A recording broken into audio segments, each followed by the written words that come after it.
Hi there, it's Rob here from the Gym Centre. I hope you're well. Welcome to this mobility training session. And what we're looking at here is the agility of our ankles, our knees, and our hips. If we can work hard on these, then you'll find daily improvements in your walking, your jogging, your running, your stair climbing, your sport, whatever it is you do. Okay, so this for me is a routine that you should build in probably 2 to 3 times a week and apply it regularly so you're getting the real benefits out of it. Take this time for yourself, so close the doors, let people know you're taking part in a training session, grab yourself a pint of water, cheers, take a sip, lick it around your lips and hydrate. Put the water safely to the side and find yourself a space. Check around one way, check around the other, and put some calm music on for yourself for this training session. Now, as always in this training session, we're going to be doing these exercises at our bare feet, so make sure you're doing the same so you can get the full range of movement out of it. From here, I'm doing these exercises on a nice, thick yoga mat. This is a 10mm yoga mat. If you're doing it on carpet, you'll be absolutely fine. If you're doing it on wooden floor, you're probably going to find it a bit uncomfortable. So let's start with our feet at fist gap apart. And as you can see, we've already started moving into a simple walking gait. Now, what I want you to concentrate on is what's happening in your hips and your pelvis. Are your hips rotating, or are you keeping everything nice and plain and straight? From here, I want you to just roll your shoulders back into position and lift your chest up nice and high. As you're doing this, let your shoulders just drop and relax. Lifting our chest up nice and high, roll it back into position. From here, let's work on our side flexors. Nice deep side bend each side. Slow, controlled, low movements.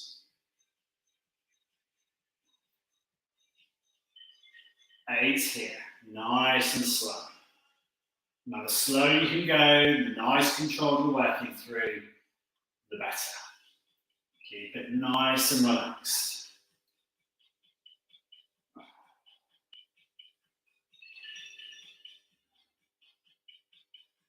And we're going to work 8 more here. 7, 6, 5, 4 more,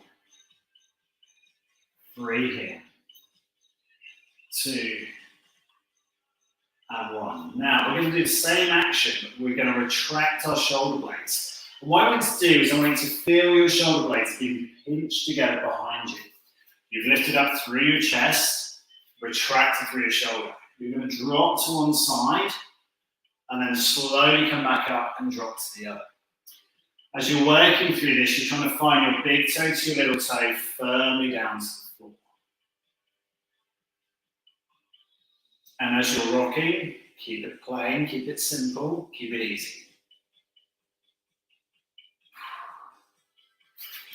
Again, really concentrating on pulling those shoulder blades back, tilting to the side. What we're trying to do is get the pelvis to now start to move. So we're going to allow the pelvis to tilt from one side and then over to the other.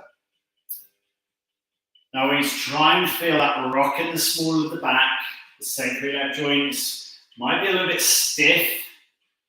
Some people might go and see somebody to treat that for them.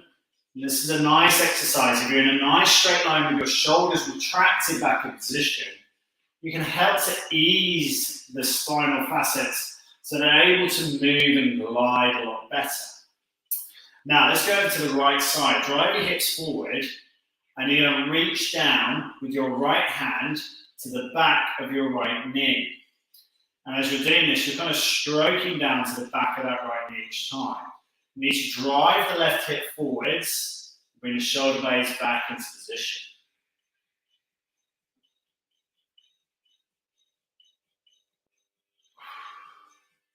Slow, controlled, deep breaths in and out.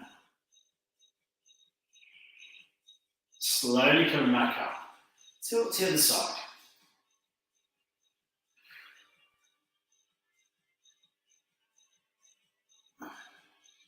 Again, really concentrating on pinging those shoulder blades back, keeping the chest lifted high. Nice deep stretch all the way through, side and the back.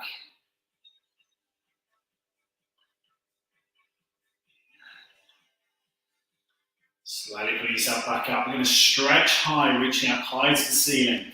What we're going to do here is going to work on our pelvis tilting forward and our pelvis tilting back. Now, as you're doing this, this key part to really what I said at the start, you want a fist gap between those feet. And if your feet naturally splay laterally, turn your feet inwards so that you're able to rock through the whole arch of your foot. So we're up through here, tilting the pelvis forward and tilting it as far back as well. So we've got anterior, posterior tilt movements. We're going to keep working here, driving backwards and forwards. Again, check the feet position. Your feet are naturally going to want to splay outwards. We want your feet to stay in control. As you're doing this exercise, you should feel from your big toe to your little toe, they remain engaged to the floor. Now, as you're doing this, you're going to bow down, so your nose is facing down towards your toes. Give it a little pulse here for 4. And then you're going to lift, drive your pelvis forward, lift your chin back, nose back, and look up high behind you, lifting the jaw up. And again, working it through. It's a great way of getting mobilization into that pelvis, lengthening out the back of the hamstrings, lengthening and tilting back into position. Each time again, we're reaching down towards the toes. Each time again, we're lifting up high and retracting our shoulder blades. And again, we drop down. And then again, we lift high. Shoulders right back into that position. Good work. Okay, so from there, releasing out. I'm just going to turn my mat slightly onto an angle for you. We're going to come down to a kneeling position. Now, if you struggle with your knees, grab a pillow, stick them underneath your knees. You want this nice and comfortable on the patella of the knee joint for you. We're going to drop down to a nice, strong, deep lunge. We're going to extend the back leg behind us, and from big toe to little toe, firmly down to the floor, knuckles down to the ground. We're going to allow the hips to drive forward, shoulders retracted back into position. We're going to push and drive through on the pelvis.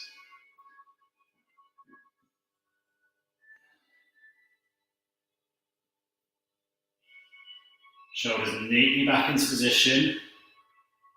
Big knuckle to little knuckle down to the floor. Shoulders back, hips back, into position on. Hips driven forward into position, I should say. Nice. Change left. Again, we're just driving through the pelvis. Now, you probably have already worked this out. We're working from the top of the body down through to the ankles. It's a bit of you might think that's a bit strange, but that's where we're going to finish out. We're going to feel the biggest amount of movement possible through that ankle position. So now, swap legs again. As we're working through this, it's a nice strong lunge. The front knee wants to be plumb lining into the midpoint of the foot. The back foot, if we drew two straight parallel lines like railway tracks, they would be running from the knee through to the midpoint of that toe.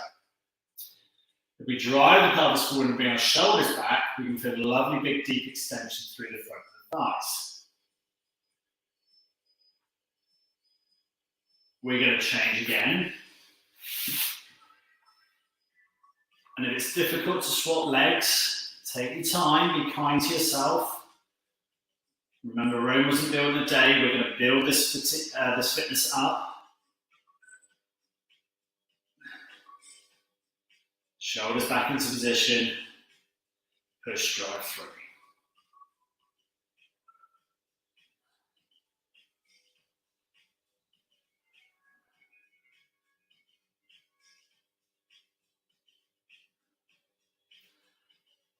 And releasing. So from here, we're going to do the same lunge, but we're going to keep the back foot where it is, knuckles down to the ground. We're going to open the foot out to a 45-degree angle, and we're going to tilt laterally across the knee. And this might feel really uncomfortable for your knee, So if you need to put something else underneath it to support, do so.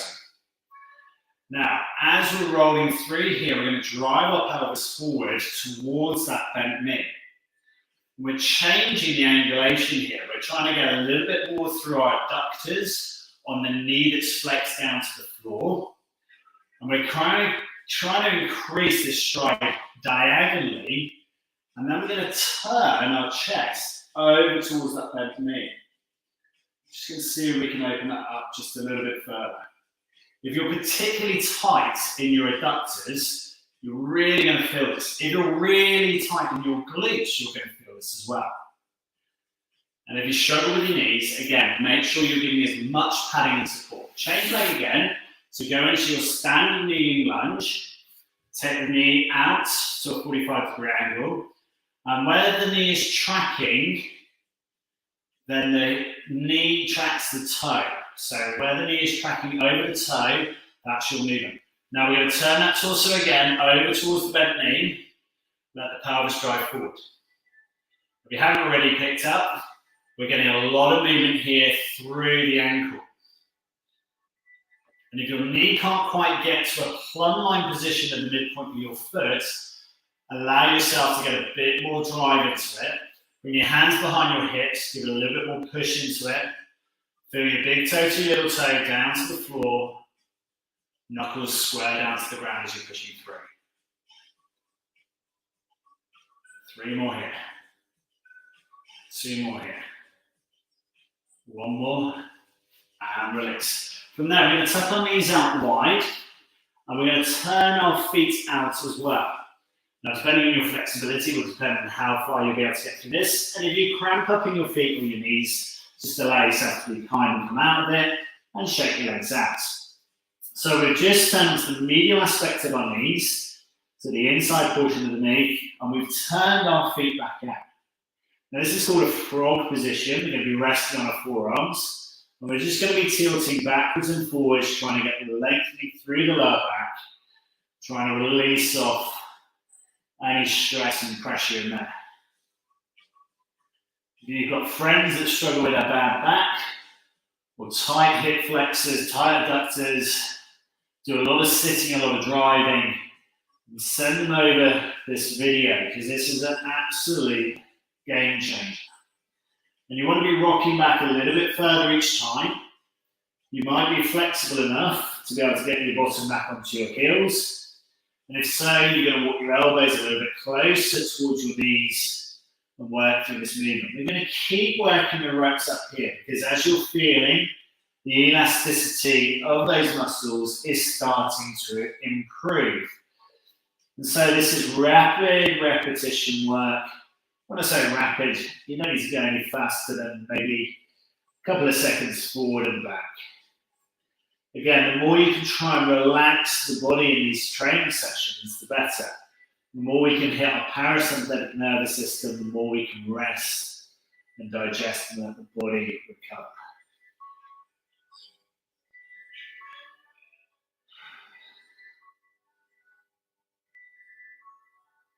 Five more here.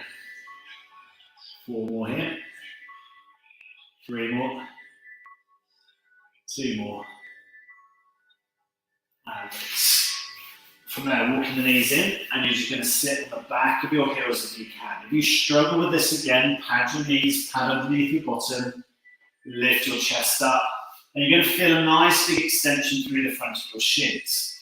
Now, if you struggle with that, you keep yourself in a little press-up position here. You can also bring 2 chairs in beside you, rest your arms on those chairs to support. Now, if you struggle with getting your bottom back onto your heels, I would suggest this is something you bring into your daily routine. Now, a lot of people have problems with sitting back on their heels in this position here because simply as they come back into the kneeling position, they haven't given the knee the chance to recuperate. So once you've got almost down, bring your hands down beside you and just lift your knees up, one then the other, and it will help to release off the patellar tendons. As a result, you'll be able to get bigger lengthening through your quadriceps, muscles on the front of your thighs, to be able to sit back. Now, we're going to work again on this. So you're going to come with your hands down by your knees. You're going to rock forward so your bottom comes up off your heels. And then you're going to rock back gently onto those heels. Now by doing this, I want you to feel that your feet are firmly down to the floor. So the knuckles are fully extended out. You're fully plantar flexed behind you. What we're trying to find here is the release out of the Achilles, but I would suggest probably more for you about what's happening in the peroneus group of the shin and the tibialis anterior of the front of the shin as well. They're all muscle groups that help with the movement of your ankles. And again, we're just going to be rocking forward and back, trying to get a bit more extension through the front of your shins. Now, even if you are able to sit like me, where you can get that full extension through the front of your shins, so that arch in the front of the foot, or the top of the foot, is almost flat, I still want you to practice this, and maybe just tilting yourself back a little bit further on these to be able to increase the movement of the talus and the navicular in your ankle. So if you're able to get your shin down to the floor flat, you're going to bring your hands down beside your ankles, sit back on the heels, you're going to lift your chest up slightly, and you're going to feel that extension through the front of the thighs. Now if you keep your hands beside you, it's going to give you a bit of support and a bit of comfort. And again, if you're still here, rocking backwards and forwards going, Rob, there's no chance I'm going to get there. Let me reiterate. It's so important that you practice this with your big toe to little toe. The knuckles of your feet are down to the floor. And you keep practicing. Rome wasn't built in a day. And we live in a world where everyone expects everything tomorrow for the minimal amount of effort. This is an exercise that I would suggest, if you cannot get to this kneeling position, that you need to practice every day. And I would suggest either before you go to bed or first thing in the morning is an ideal time to make 5 minutes for you and your flexibility. We can all regain joint movement and joint functionality so long as we keep practicing at them. And if you are inhibited by things like osteoarthritis or joint problems or surgery that you've had, then work closely with your team around you, whether that's your doctor's surgery or your physiotherapist, to make sure that you're actively getting on with doing your training and these exercises, because it's easy to quit. Now, I'm fully aware that we've done probably the best part of a couple of hundred of these movements forward and back.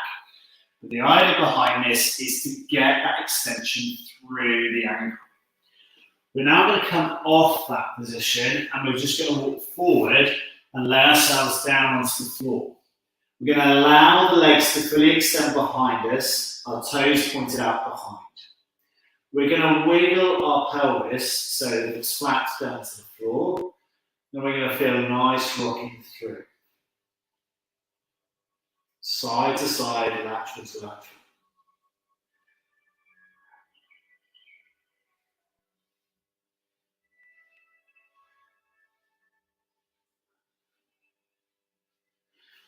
From here, we're going to come back off there. And we're going to come through into our half pigeon pose. So what we're going to do here is take our left knee up to our left hand and tuck our right ankle through. We're going to extend the right leg behind us and drop ourselves through extension. Now from here, we're just going to roll from lateral to medial. So we're going to drop over to our left hip, and then we're going to pull up and go over the midsection of the body. So we're rolling side to side. And it's a great way of dynamically trying to increase the flexibility of our gluteal group. At the same time, we're going to keep the left ankle down to the floor and try and get a bit of rotation into it, trying to develop the eversion and inversion of the ankle. What that means is the foot turning left and right. From this position, with our forearms flat down to the floor, we're trying to sit deeper each time over to the side of the hip, and we're trying to rock over a little bit further each time. Trying to drop the chest down towards the forearms. Feel the extension through the lower back. Hip flexor nicely released.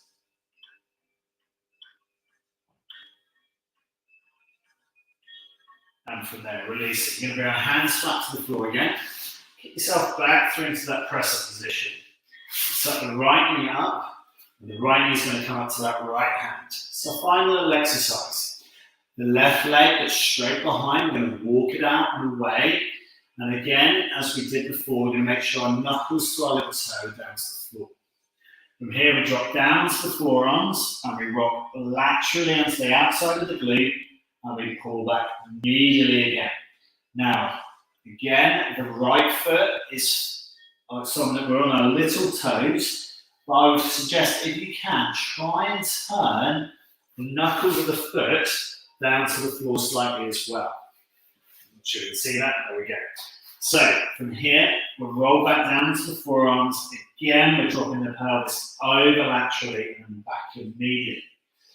Keep your chin up, chest up. Again, if you struggle with things like gastric reflux, try and keep your chin and your chest up so the esophagus is lifted. It takes that pressure off. If you struggle with the lateral side of your knees, osteoarthritis as well, you could be more into a lifted position here, trying to get the hips to move, and trying to get the pelvis, most importantly, to rock laterally and medially across the body. Now, the other thing I would say is the ankles on both sides. The one behind me, the big toe to little toe, is firmly down to the floor. And the one that's flexed underneath me is feeling the extension and flexion each time. Really good stuff. And from there, slowly releasing, walk the back leg up and in. Sit yourself back. Give yourself that little test again. Let's see where we are. Have we managed to get our bottom back onto our heels? Can we lean back a little bit further, perhaps getting more extension out through the front of the shins? From there, take yourself back into a kneeling position, chest lifted, step up and step up. From there, feet fist gap apart, hinge and drop down. A really lovely way of stretching and training and making that increase in your mobility and agility. I hope you enjoyed that training. We did it live, #live, did it replay, #replay. Again, people people that will need to know how to do that and to develop their fitness. So please do pass that on to them and get them training with it. It's really, really important. Okay, I hope you enjoyed that training set. If ever I can help, please do get in contact, and I'll see you again next time for the next training session. Thank you very much. Well done. Grab yourself a water, hydrate well. Cheers.